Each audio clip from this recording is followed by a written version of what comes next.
Lalu berkatalah Yoab kepada raja, kiranya Tuhan Allahmu menambahkan rakyat 100 kali lipat daripada yang ada sekarang, dan semoga mata tuanku raja sendiri melihatnya. Tetapi mengapa tuanku raja menghendaki hal itu? Lanjut pada ayat ke-8 sampai dengan ayat yang ke-10. Setelah mereka menjelajah seluruh negeri itu, sampailah mereka kembali ke Yerusalem setelah lewat 9 bulan dan 20 hari. Lalu Yoab memberitahukan kepada raja hasil pendaftaran rakyat. Orang Israel ada 800.000 orang perangnya yang dapat memegang pedang, dan orang Yehuda ada 500.000. 10, tetapi berdebar-debarlah hati Daud. Setelah ia menghitung rakyat, lalu berkatalah Daud kepada Tuhan, aku telah sangat berdosa karena melakukan hal ini. Maka sekarang Tuhan, jauhkanlah kiranya kesalahan hamba-Mu, sebab perbuatanku itu sangat bodoh. Amin. Bapak Ibu Saudara yang dikasihi oleh Tuhan, sebelum kita membahas tentang kisah ini, saya mengajak kita menyimak untuk gambar di layar ini, ya, High School adalah sebuah film dokumenter berkaitan dengan Jessica Wong So yang telah divonis bersalah. Bapak Ibu Saudara, ketika film dokumenter ini ditayangkan dan disaksikan oleh banyak orang mulai ragu, betulkah Jessica ini pembunuh dari Mirna? Bapak Ibu Saudara, hari-hari ini saya dengar ada usaha untuk melakukan peninjauan kembali kasus ini. Karena dimungkinkan terjadi atau terjadi hal yang tidak benar berkaitan dengan peradilan dari Jessica Wongso ini. Bapak Ibu Saudara, ada kisah yang menarik dari Jessica Wongso. Bapak Otto Hasibuan, dia yakin bahwa Jessica bukan pelaku. Dan ketika Jessica dinyatakan bersalah, dia sangat sedih. Ada yang menarik, Bapak Otto berusaha untuk bisa membebaskan Jessica dari kasusnya. Dengan berkata kepada Jessica, kamu bisa bebas dengan cara mengajukan gerasi kepada presiden. Kamu bisa bebas. Kemudian Jessica bertanya kepada Pak Otto, apa syaratnya? Syaratnya adalah kamu harus mengaku bahwa kamu melakukan pembunuhan itu dan minta ampun kepada presiden. Dimungkinkan gerasi itu bisa turun. Saudara, kemudian Jessica menjawab, maaf, saya tidak akan mau minta ampun. Saya tidak mau mengakui perbuatan yang tidak pernah saya lakukan. Bapak Ibu Saudara, Bapak Otto ini tanya sampai 2 kali.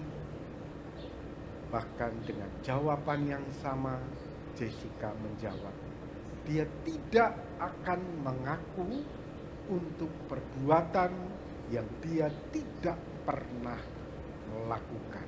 Saudara, saya tidak akan membahas kasus ini, apakah betul atau tidak, ya. Tetapi setidaknya, saudara, saya hendak menunjukkan kepada kita berkaitan dengan pengakuan. Biarkan ini berjalan sesuai dengan kehendak Tuhan. Kalau sampai ada peninjauan kembali juga, itu juga kehendak Tuhan.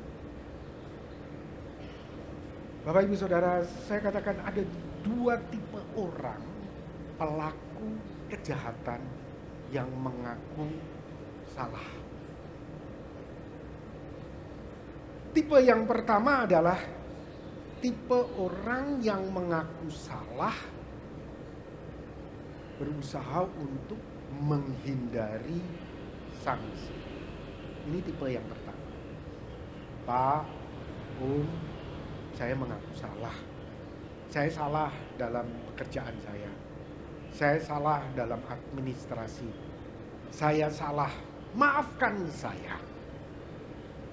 Tapi tolong tolong Pak, jangan beri sanksi kepada saya. Please. Nah, itu adalah tipe yang pertama. Jadi dia ngaku salah. Dia ngaku dia berbuat dosa. Tapi dia berkata, please, gereja kan penuh kasih. Please, kamu kan orang Kristen. Seharusnya jangan beri sanksi dong kepada saya. Ini tipe yang pertama. Tipe yang kedua adalah tipe siap untuk menerima sanksi. Pak, saya mengaku salah. Maafkan saya.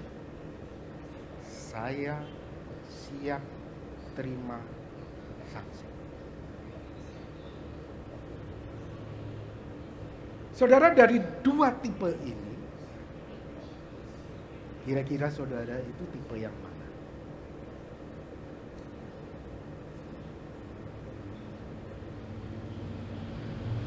Yang senyumnya. Saudara kalau berkata saya tipe yang pertama, Pak, saya katakan saudara harus bertobat. Karena Alkitab mengajarkan dengan jelas, kita harus masuk golongan tipe yang kedua. Kita berbuat sesuatu, maka kita harus terima konsekuensi. Kamu berbuat baik, Bapak Ibu Saudara, konsekuensinya baik juga kamu harus terima. Kamu berbuat buruk, konsekuensi buruknya kamu harus. Ini prinsip Allah. Tuhan Yesus pernah berkata di dalam Matius pasal 5 ayat 25. Segeralah berdamai dengan lawanmu selama engkau bersama-sama dengan dia di tengah jalan, supaya lawanmu jangan menyerahkan engkau kepada hakim, dan hakim itu menyerahkan engkau kepada pembantunya, dan engkau dilemparkan ke dalam penjara. Ayat 26, aku berkata kepadamu, sesungguhnya engkau tidak akan keluar dari sana sebelum engkau membayar sanksimu. Sebelum engkau membayar hutangmu sampai lunas. Tuhan Yesus mengajarkan kepada kita tentang tanggung jawab. Entah itu kesalahan besar, entah itu kesalahan kecil, kamu harus bayar. Banyak orang Kristen tipe yang pertama, Tuhan, aku sudah rajin ke gereja, aku sudah pelayanan, aku sudah kasih semuanya, tolonglah Tuhan, bebaskan aku dari sanksi. Namanya hutang, saudara, harus dibayar. Konsekuensi tetap harus kamu terima. Saudara, firman Tuhan mengajarkan kepada kita untuk kita bertanggung jawab dengan setiap perbuatan kita. Kalau perbuatan kita baik, ya kita terima konsekuensinya baik. Kalau perbuatan kita jahat, curang, ya kita terima konsekuensinya jahat, curang, ya kita terima. Itu yang Tuhan inginkan. Dan pada pagi hari ini, saya mengajak kita untuk belajar dari Daud. Bagaimana kita menjadi keluarga yang berkenan di hadapan Tuhan dengan sebagai pribadi yang bertanggung jawab. Kita akan ulangi kembali. Israel pada ayat 2 Samuel 24 ayat yang pertama, di situ dikatakan, bangkitlah murka Tuhan terhadap orang Israel, ia menghasut Daud melawan mereka. Saudara, Israel telah berdosa kepada Tuhan.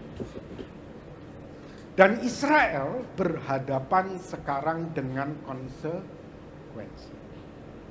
Tuhan Maha Pengasih, betul. Tuhan panjang sabar, betul. Tuhan penuh dengan kemurahan, betul. Tapi Tuhan menuntut tanggung jawab. Engkau berdosa, engkau salah, maka kamu harus hadapi konsekuensi. Nah, saudara, kita akan coba lihat ya, apa sesungguhnya dosa bangsa Israel ini kepada Tuhan. Kalau kita baca di dalam 2 Samuel maupun di dalam kitab Tawarikh, dalam kasus-kasus yang sama, saudara, memang tidak dikatakan apa sebetulnya doa Israel ini, kita nggak akan temukan. Tapi kita akan coba untuk melihat kira-kira doa Israel ini berdasarkan nats Alkitab yang lain. Saudara tentu tidak asing dengan peribahasa guru kencing berdiri, murid kencing berlari. Kalau gurunya ada curang, gimana dengan murid-muridnya? Pasti lebih lagi. Kalau pimpinannya aja sudah curang, bagaimana dengan anak buahnya? Pasti juga lebih lagi. Saudara, firman Tuhan berkata di dalam Matius 10 ayat 24-25. Seorang murid tidak lebih daripada gurunya, atau seorang hamba daripada tuannya. Cukuplah bagi seorang murid jika ia menjadi sama seperti gurunya. Dan bagi seorang hamba jika ia menjadi sama seperti tuannya. Jadi jika tuan rumah disebut Beelzebul, apalagi seisi rumah. Saudara, dari nats Alkitab ini kita bisa tahu kira-kira dosa orang Israel itu apa. Jadi kita bisa mengenali dosa Israel itu melalui dosanya Daud. Sebagai seorang pemimpin, sebagai seorang guru, sebagai seorang tuan rumah dari Israel. Gaya hidup Daud itulah yang kemudian terefleksi melalui rakyat Israel. Oleh sebab itu Tuhan membangkitkan Daud untuk menghukum Israel. Dan Daud masuk dalam golongan Israel. Saudara, dosa Daud adalah mengandalkan kekuatan sendiri. Sombong, angkuh, ini dosa. Ya, kalau kita baca di situ ya, Yoab 2 Samuel 24 ayat 2-3, lalu berkatalah raja kepada Yoab dan para panglima tentara yang bersama-sama dengan dia, jelajahilah segenap suku Israel dari Dan sampai Berseba, adakanlah pendaftaran di antara rakyat supaya aku tahu jumlah mereka. Saudara, nampaknya pada ayat yang ketiga, Yoab itu menyadari bahwa apa yang dilakukan oleh Daud itu tidak betul. Yoab kemudian menjawab, kiranya Tuhan Allahmu menambahi rakyat 100 kali lipat daripada yang ada sekarang, dan semoga mata Tuanku Raja sendiri melihatnya. Tetapi mengapa Tuanku Raja mengendaki hal ini?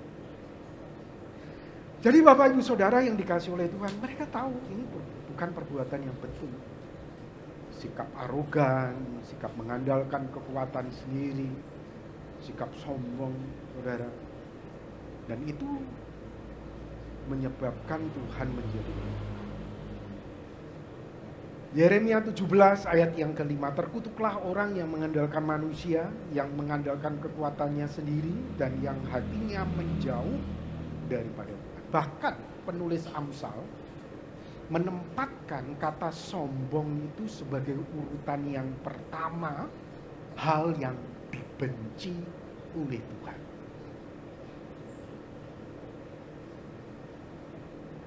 Enam perkara ini dibenci Tuhan. Bahkan 7 perkara yang menjadi kekejian hatinya. Mata, sombong. Jadi Bapak Ibu Saudara, kita bisa melihat bahwa dosa sombong, dosa mengandalkan kekuatan sendiri ini bukanlah dosa ringan. Ini dosa yang parah. Dan kita melihat Daud kemudian setelah dihitung itu rakyat, Daud kemudian menyadari bahwa dia berdosa. Dan dia mengaku salah. Tetapi berdebar-debarlah hati Daud setelah ia menghitung rakyat, aku salah.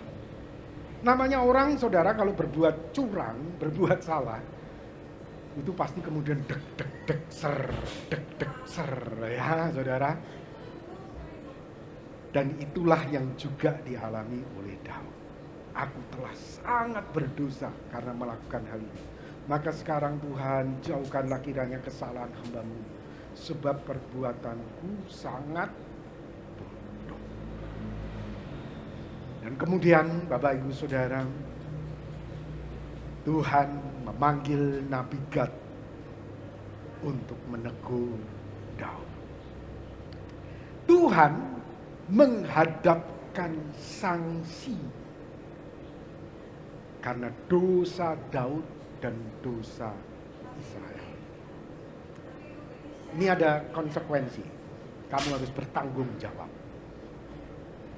Dan melalui Nabi Gad pada 2 Samuel 24 ayat 13. Kemudian datanglah Gad kepada Daud, memberitahukan kepadanya dengan berkata kepadanya, akan datangkah menimpa engkau 3 tahun kelaparan di negerimu?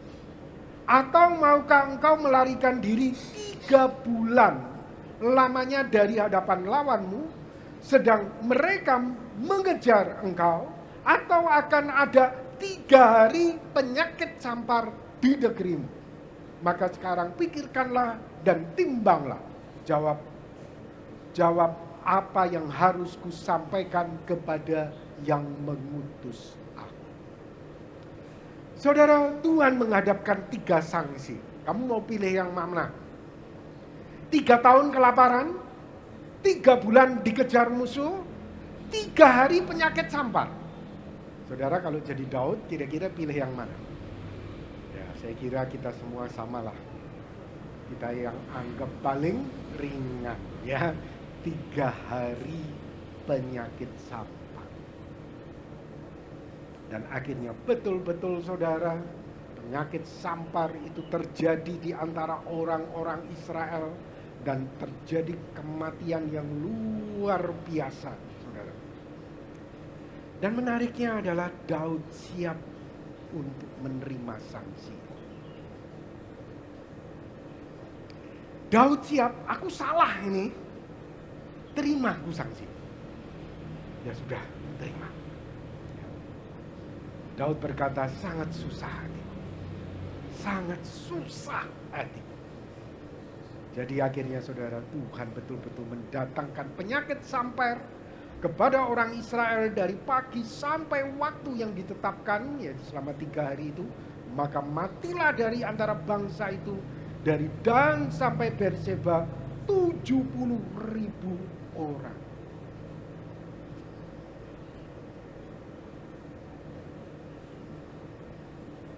Jadi Bapak Ibu Saudara, Daud ini tahu dia salah, dia siap untuk terima sanksi. Ini adalah karakter kepribadian yang Tuhan ingin kita miliki sebagai keluarga yang dikenang oleh Tuhan. Daud pernah berkata seperti ini, saudara, di dalam 2 Samuel 15:26. Tetapi jika ia berfirman begini, aku tidak berkenan kepadamu, maka aku, kata Daud, bersedia, biarlah dilakukannya kepadaku apa yang baik di matanya. Aku ini sudah salah ini.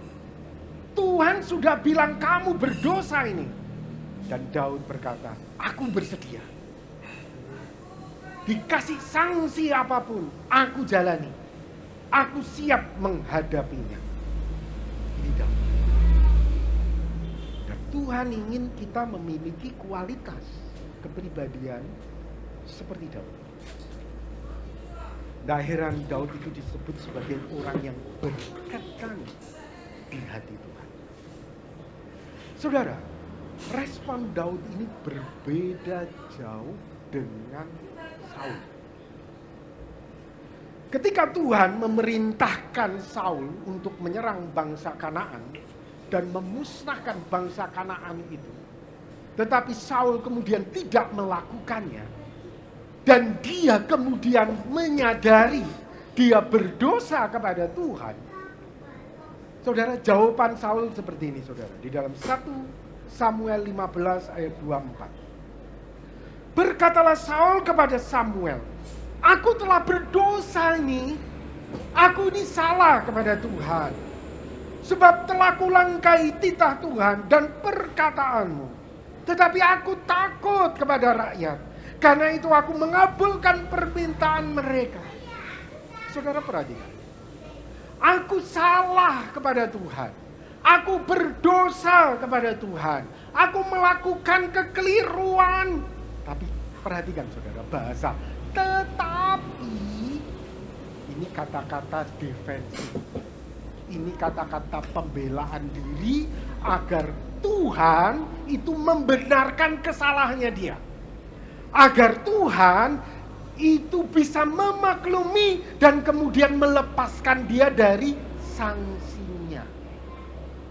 Oh ya, kamu kan orang lemah, kasihan kamu itu. Ya sudahlah, sanksinya dibebasin saja. Saudara, Tuhan tidak seperti itu. Tuhan mengajarkan kamu berutang, utangmu bayar sampai lunas. Tuhan mengajarkan tentang tanggung jawab. Tapi beda dengan Saul. Saudara perhatikan pada ayat yang ketiga.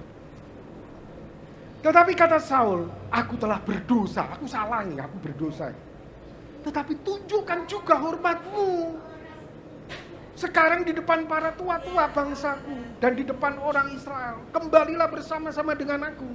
Maka aku akan sujud menyembah kepada Tuhan Allahmu. Perhatikan saudara, bahasa dari Saul ini. Aku berdosa, aku salah ini. Tapi jangan gitu dong, kasih aku sanksi seperti itu. Kamu mempermalukan aku di depan rakyat Israel. Saudara, dia tidak mau menerima sanksi, saudara. Bahkan, karena sanksi yang diberikan itu, dia mengancam Samuel. Dengan cara berkata apa? Nanti kalau kamu mau sama-sama aku akan sujud menyembah kepada Tuhan Allahmu. Udah salah, ngancam lagi saudara. Itu Saul. Beda dengan Daud. Oleh sebab itu Saul ditolak oleh Tuhan. Saudara, Daud bukan memiliki kepribadian bertanggung jawab saja. Namun menariknya adalah Daud ini siap bayar harga. Menarik. Luar biasa. Ini sebuah kepribadian karakter yang luar biasa dari Daud. Luar biasa. Dia tahu Tuhan sudah mendatangkan sanksi seperti itu. Setelah 3 hari lewat, dia tahu dia harus merendahkan diri di hadapan Tuhan. Kalau kita baca di dalam 2 Samuel 24 ayat 18, pada hari itu datanglah Gad kepada Daud dan berkata kepadanya, pergilah, dirikanlah mezbah bagi Tuhan di tempat pengirikan Araunah orang Yebus itu. Lalu pergilah Daud sesuai dengan perkataan Gad seperti yang diperintahkan Tuhan. Ketika Araunah menjenguk dan melihat raja dengan pegawai-pegawainya mendapatkannya, pergilah Araunah keluar lalu sujud kepada raja dengan mukanya ke tanah. 21. Berkatalah Araunah, mengapa tuanku raja datang kepada hambanya ini? Jawab Daud, untuk membeli tempat pengirikan ini daripadamu dengan maksud mendirikan mezbah bagi Tuhan, supaya tulah ini berhenti menimpa rakyat. Lalu berkatalah Araunah kepada Daud, baiklah tuanku raja, mengambilnya dan mempersembahkan apa yang dipandangnya baik. Lihatlah, itu ada lembu-lembu untuk korban bakaran dan eretan-eretan pengirik dan alat perkakas lembu untuk kayu bakar. Semuanya ini ya raja, diberikan Araunah kepada raja gratis. Araunah berkata pula kepada raja, kiranya Tuhan Allahmu berkenan kepadamu gratis. Semuanya lembu-lembu ini semua gratis kamu persembahkan kepada Tuhan. Tetapi respon Daud bagaimana? Ayat 24. Tetapi berkatalah raja kepada Araunah, bukan begitu, melainkan aku mau membelinya daripadamu dengan membayar harganya, sebab aku tidak mau mempersembahkan kepada Tuhan Allahku korban bakaran dengan tidak membayar apa-apa. Aku gak mau, kata Daud. Sesudah itu Daud membeli tempat pengirikan dan lembu-lembu itu dengan harga 50 sikal perak. Tempat yang dibeli oleh Daud itu adalah Yerusalem sekarang ini. Ayat 25. Lalu Daud mendirikan di sana mezbah bagi Tuhan dan mempersembahkan korban bakaran dan korban keselamatan. Maka Tuhan mengabulkan doa untuk negeri itu dan tulah itu berhenti menimpa orang Israel. Saudara, kalau jadi Raja Daud ditawarin Araunah seperti itu, kira-kira gimana? Wah, ini berkat Tuhan ini ya. Aku enggak perlu keluar duit, aku enggak perlu keluar apa-apa ya saudara ya. Lembuku tetap banyak, semuanya hartaku juga tetap utuh, dapat gratis ini aku untuk korban kepada Tuhan. Saudara, itu natur manusia dunia ini seperti itu. Tapi beda dengan itu. Aku enggak mau gratis. Aku mau bayar harga. Ini untuk Tuhan, bayar harga untuk Tuhan dari kantongku sendiri, dari persediaan, bukan dari orang lain, bukan milik orang lain, milikku sendiri, bayar harga. Nggak heran saudara, Tuhan itu sangat-sangat senang dan bangga kepada Daud. Saudara, ini beda dengan Saul, saudara. Saul beda ya. Beda sekali dengan Saul. Tuhan sudah berkata kepada Saul, Saul, kamu harus serang itu Amalek ya. Basmi itu semua, ternak-ternaknya itu semua harus kamu basmi semua. Tapi saudara, begitu Saul menyerang Amalek, saudara, semua dibantai, saudara, kecuali Agag dan lembu-lembu. Saul berlihat, ini tambun-tambun, gemuk-gemuk, kan sayang. Saul tidak mau bayar harga, saudara. Sayang ini, bisa bawa pulang ini, nambah hartaku ini, aku makin kaya ini. Aku bisa jalan-jalan peleser ini ke luar negeri, sayang ini. Padahal Tuhan bilang apa? kamu harus korbankan semuanya itu. Tidak boleh ada yang bawa pulang. Tapi yang dilakukan oleh Saul, dia bawa itu ke lembu-lembu tambun, semuanya dibawa pulang. Dan apa jawab Tuhan kepada Saul? Pada ayat 10 dan ayat 11. Lalu datanglah firman Tuhan kepada Samuel demikian. Ayat 11. Ya saudara. Aku menyesal karena aku telah menjadikan Saul raja. Sebab ia telah berbalik daripadaku dan tidak melaksanakan firman. Maka sakit hatilah Samuel dan ia berseru kepada Tuhan semalam. Saudara, ini dua kepribadian yang berbeda. Sama-sama datang kepada Tuhan berbakti. Sama-sama berseru, Tuhan, Tuhan. Sama-sama mendirikan mezbah. Kalau zaman sekarang, sama-sama datang ke gereja. Sama-sama pelayanan. Sama-sama nampaknya susah-susah buat kepentingan gereja. Tapi saudara, ada dua macam kualitas. Kualitasnya kualitas Daud atau kualitas Saul. Kualitas iman Daud adalah siap terima konsekuensi. Siap menjadi pribadi yang bertanggung jawab dan bayar. Sementara kualitas iman, kualitas pelayanan dari Saul itu, ya gereja kan penuh kasih. Ya gereja kan penuh dengan kemurahan. Betul saudara, gereja penuh kasih, gereja penuh kemurahan, tapi gereja juga mengajarkan tentang tanggung jawab. Kamu salah, kamu terima konsekuensinya. Saul menolak konsekuensinya, ngaku salah. Tapi please, konsekuensi jangan dong, tanggung jawab jangan dong. Dan tidak mau bayar harga.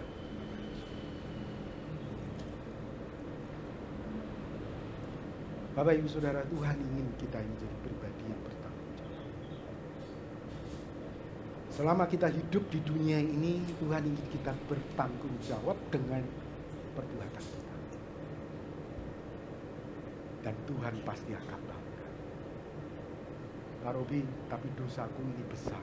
Ya, Tuhan juga tahu dosamu itu besar. Tuhan ingin kita tetap bertanggung jawab dengan dosamu itu tadi. Aku telah menyakiti istriku, aku telah menyakiti suamiku, aku telah menyakiti anak-anakku. Tanggung saudara konsekuensinya.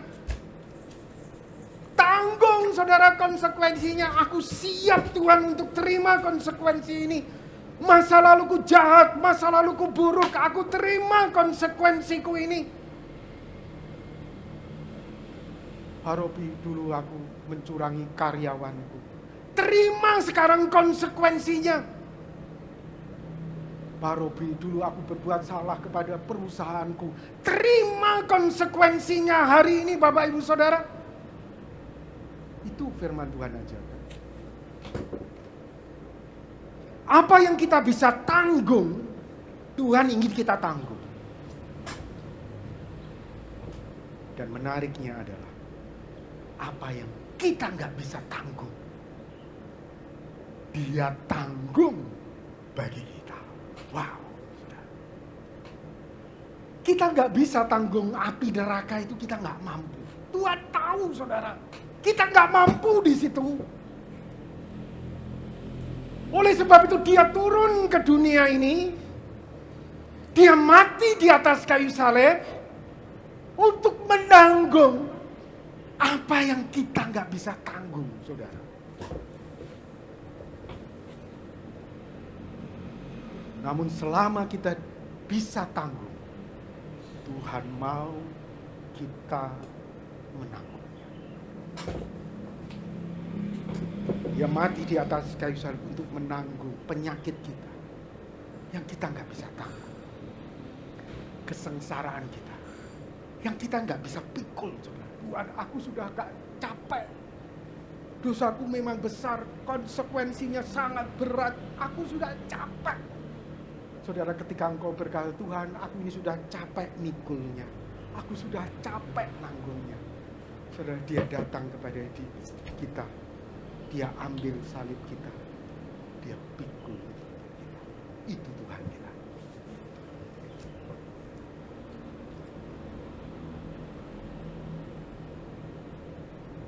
Tidak heran Bapak Ibu Saudara, dari dua pribadi, Saul dan Daud, pada akhirnya Saul disingkirkan dan Allah mengangkat Daud menjadi raja atas Israel. Dan Tuhan berkata tentang Daud, aku telah mendapatkan Daud bin Isai, seorang yang berkenan di hati dan yang melakukan segala kehendak. Amin. Mari kita berdoa. Tuhan, terima kasih firman Tuhan sudah nyatakan kepada kami. Kami belajar dari satu tokoh, Daud. Tolonglah kami ya Tuhan, kami memiliki kepribadian seperti Daud. Kami siap untuk terima sanksi. Kami menjadi pribadi yang bertanggung jawab. Kami siap untuk bayar harga. Jika selama ini Engkau mendapati kami seperti Saul, Tuhan, pagi hari ini ampunilah kami. Dan kami berkata, kami mau menerima sanksi. Kami siap untuk bayar harga seperti Saul, seperti Daud. Tolonglah kami ya Tuhan. Berkatilah jemaat ini dan biarkan iman mereka bertumbuh di hadapan. Terima kasih ya Tuhan untuk kesempatan pagi hari ini. Kau telah menegur kami. Tolonglah iman kami untuk bertumbuh di hadapan. Berkatilah jemaat ini dan biarkan gereja ini, keluarga ini menjadi keluarga yang berkenan di hati Tuhan. Dijauhkan daripada kami keluarga seperti Saul. Melekatlah kepada kami keluarga seperti Daud. Berkatilah jemaat-Mu dan kami dalam nama Tuhan Yesus. Tuhan, kami juga berdoa untuk bangsa